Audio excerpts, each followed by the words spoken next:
Bismillahirrahmanirrahim. Alhamdulillahi Rabbil alamin. Wassalatu wassalamu ala ashrafil mursalin. Sayyidina Muhammad wa ala alihi wa sahbihi ajma'in. Biz muras сабағыбызды улантабыз. Мурас сабағынан еркектер қандай мурас алат, аялдар қандай мурас алат, аялдар жөнүндө айтып келатып, азыр біз эненин мурасы жөнүндө айтмакчыбыз. Эненин мурасы, эне кандайча мурас алат? Эненин 3 абалы болот. Биринчи абалы 6-дан 1 мурас алат. Мисалы, калган үлүштөн 6-га бөлүп туруп, ошонун бирөөсүн эне алып калат. Ал качан алат? Мисалы, өлгөн адамдын баласы болсо, же анын баласынын баласы болсо, же баласынын баласынын баласы. Муну кыргызча айтканда баласы болсо, баласы жок болсо, небереси болсо, небереси жок болсо, кыбырасы болсо. Бул баары уул бала болсо. Мисалы, бир киши өлдү, ал өлгөн кишинин энеси бар экен, анан бир уулу бар экен. Ошол энеси ошол жерде калган мал дүйнөнү 6-га бөлүп, 6-нан 1-ди алат. Эгер ошол өлгөн адамдын уулунун уулу, уул небереси болсо дагы, эне 6-дан 1-ди алат. Же болбосом, ушул 6-дан 1-ди алганда أو مع الاثنين من الإخوة والأخوات فصاعدا من أي جهة كان. Демек, дагын 6-дан 1 ала турган абал бар. Ошол агайыни же эже сиңдилер кайсы тараптан болбосун. Сөзсүз түрдө 2 же 2-ден көп болушу керек. Бирөө болсо, анда маселе башка жагына кетип калат. Маселе мындай.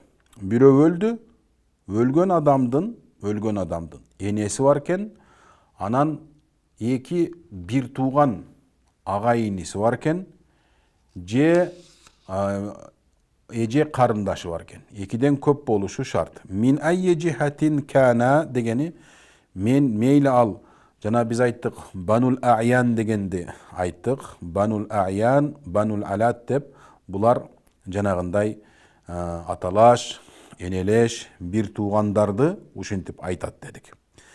Анан мин айи жихатин кана дегенде, мурастын ичинде, мурас илимин ичинде ахияф деген термин бар. Булар ахияфтар кимдер десе, мындай бир туугандар болуп калат да. Бир туугандардын арасында баарынын энеси бир туугандардын арасында. Бирок ар бирөөнүн атасы бөлөк болуп калат. Ушуну ахияф дейт. Мисалы, бир айталык Азамат деген киши бар экен. Ал Азаматтын жок, анда мындай дейбиз. Энени айталык эле. Эне десек, кандай мисалды айтсак болот? Мисалы, Сайра апа деген бир аял бар экен. Ал Сайра апанын баласы өтүптүр. Анан бир баласы өтсө, ошол бала менен бир тууган. Ал Сайра апа тагдырдын ушундай бир айталык талабы менен Сайра апа кандайдыр бир 3-4 кишиге турмушка чыгып калган экен. Ар биринен бирден бала болсо, мына ошолор бардыгы бизде энелеш бир туугандар деп коет. Ошолорду шарияттын тилинде ахияф дейт. Ошолордон болсо дагы бирөө өлдү, өлгөн адамдын ошондой ахияфтары, тактап айтканда энелеш бир туугандары, 2-ден көп энелеш бир туугандары болсо, анда ал аял дагы эле 6-дан 1-ди алат. Демек, биринчи маселе 6-дан 1-ди кандай болгондо дагы жанагы көрүнүштөрдө же баласы, же баласынын баласы болуш керек, же жанагындай өлгөн адамдын бир туугандары болуш керек. Ушул жерде мурас өлгөн адамга карап бөлүнөт да. Баягы бир адам өлдү. Жанагы эле Азамат дейлик.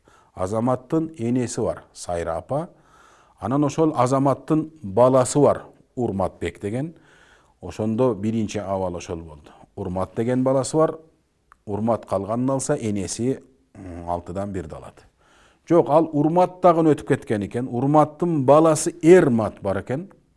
Ошол небереси Эрмат менен өлгөн маркумдун энеси Сайра апа калган болсо, ошондо дагы эле 6-дан 1 алат. Же болбосо жанагындай энелеш бир туугандардан экөө андан көп калган болсо, мейли аял болсун, эркек болсун, ошондо дагы эне 6-дан 1 алат. Wa thulthul kulli inda adami haula'il mazkurin. Üstünde ayttık. Balası olsa, je balasının balası olsa, je eneleşpi, atalaşpı bir tuğandarından 2'den köp bolsa dedik. Uşular jok kezde kanday alat dese, anda murastın bar ülüştü toğluk eseptep turup, oşol ülüştün 3'ten 1'in eni alıp ketet. Dağın bir aval var. Al وَثُلْثُ مَا بَقِيَ بَعْدَ فَرْضِ أَحَدِ الزَّوْجَيْنِ. Anan muras iliminde mes'aletayni, anan el-umariyetayni, ce mes'aletayni, el-faravayni degen 2 mesele var.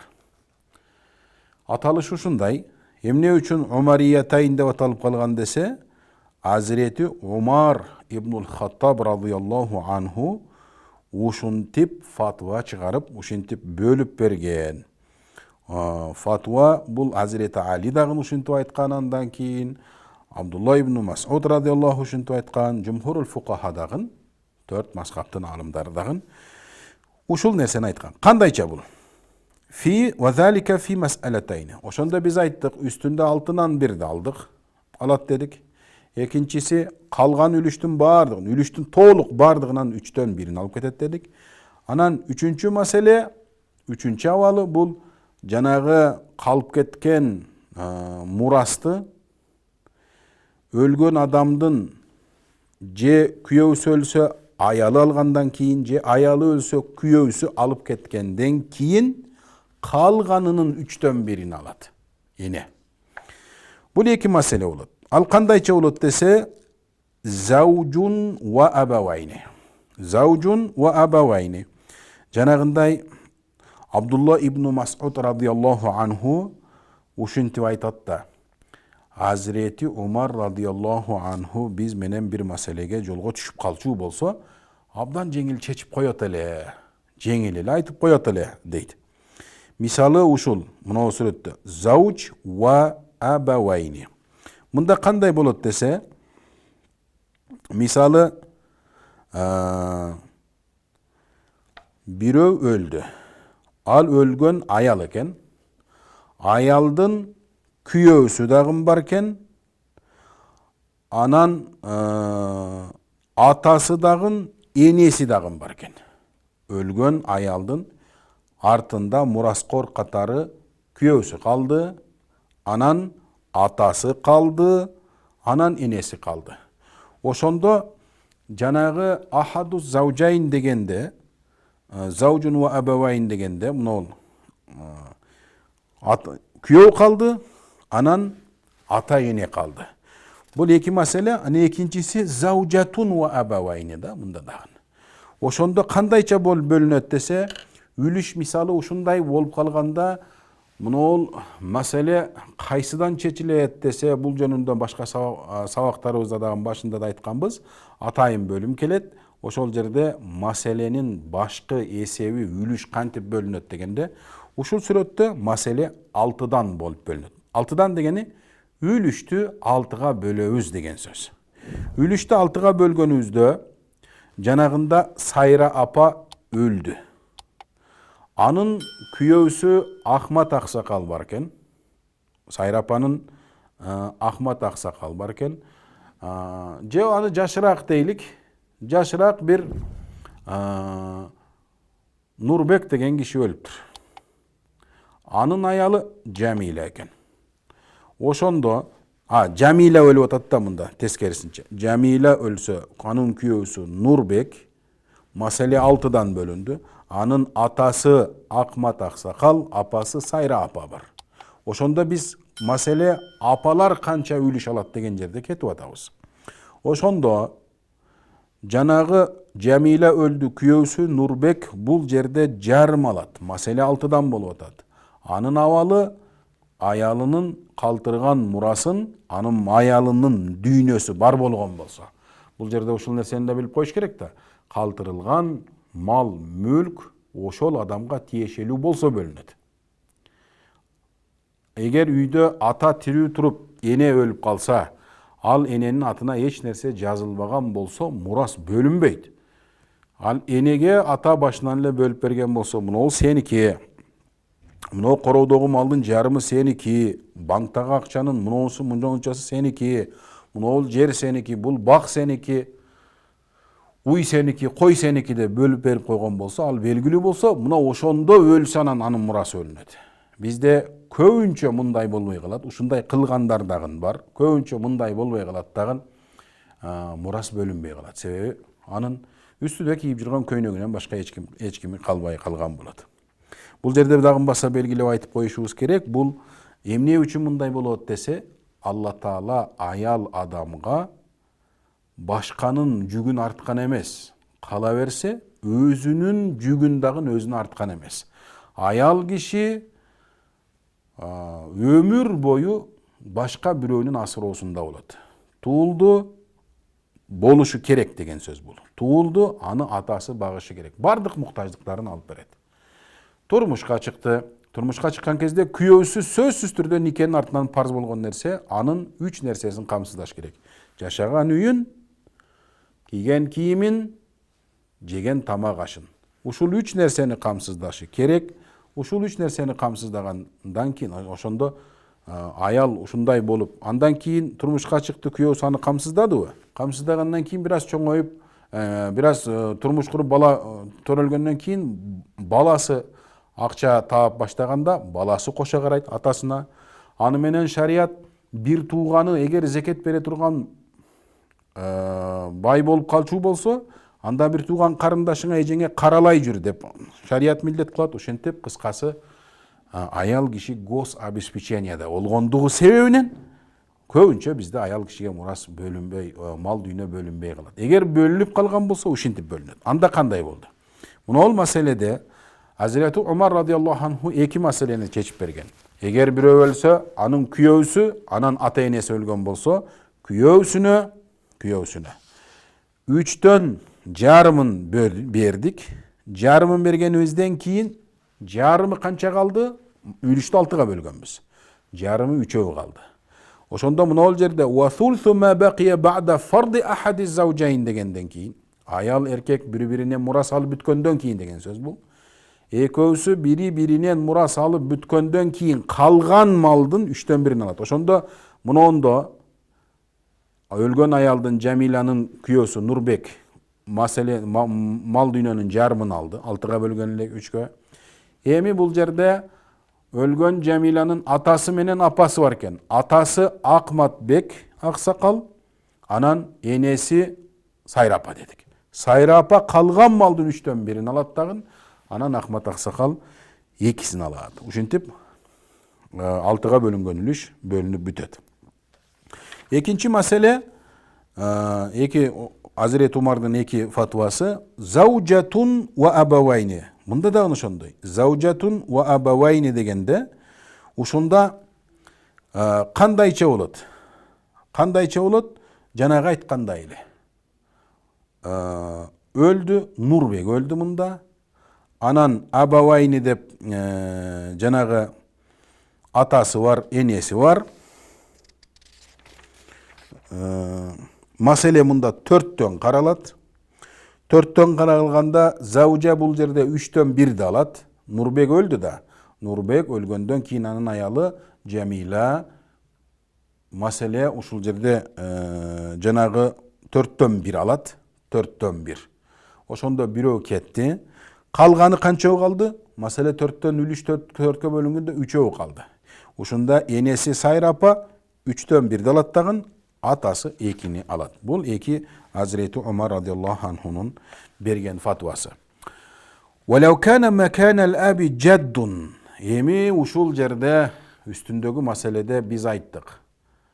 Өлген адамдың аял болса, еркегі қалған болса, анан ата-энеси қалған болса дедік. Ушунда атасының ордуна чоң ата қалған болса, анда қандай қылып чечебиз маселени десе, фалил умми сулсу жамиил мал. Абу Ханифа рахимахулла менен имам Мухаммад ибн Хасан аш-Шайбани рахимахумалла экөөсүнүн фатвасы ошол жердеги малдын бардыгын эсептеп туруп, ошонун бардыгынын 3/1 энеси алат дедик. Ата жок, атанын ордуна чоң ата бар бул жерде. Илля инде Аби Юсуф рахимахулла фа инна лаха сулсул бақи. Бирок Абу Юсуф рахимахулла, Абу Ханифа рахимахулланын аксакал шакирти. Бул киши айтат экен, жок, маселе бул жерде андай эмес. Маселе бөлүнүп туруп жанагы үлүш.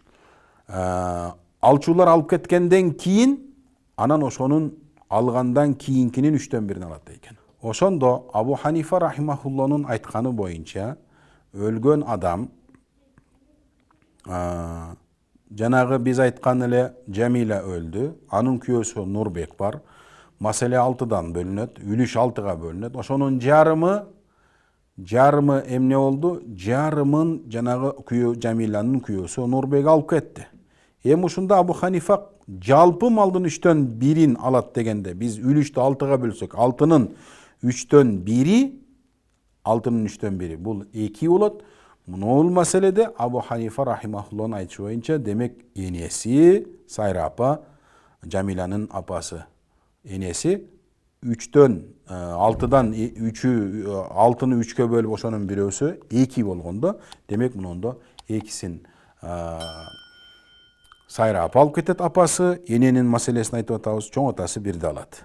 Ал эми Абу Юсуф рахимахулланын айтышына караганда, өлгөн адам эркек киши болсо, биз мисал катары Нурбек дедик, анын аялы Жамила, ошондо маселени 12ден карап калабыз. Бул өзүнчө бир маселе. Үлүштү 12ге бөлөбүз. Эмне үчүн 12ге бөлөбүз? Атайын бап келет.